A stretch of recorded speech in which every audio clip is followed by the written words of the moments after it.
সুবর্ণ রেখা নদীর তীরে, আকাশে জোনাকির আলো ফিরে, জ্বলতে চাঁদের ছায়া ভাসে, মনের কথা বলে ঢেউয়ের ভাসে। তোমার বুকে কত স্মৃতি জমা, কত যুগের কত গল্প কথা। তুমি শুনেছো কান্না, শুনেছো হাসি, তুমি তো আমার জীবন রাশি। সুবর্ণ রেখা তুমি আমার গান, তোমার জলে মিশে যায় প্রাণ।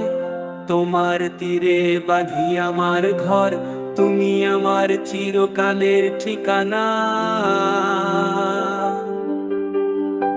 বর্ষায় তোমার জল থই থই করে, শীতের কুয়াশায় ঘুমিয়ে পড়ে। গ্রামের মেয়েরা জল ভরে যায় তোমার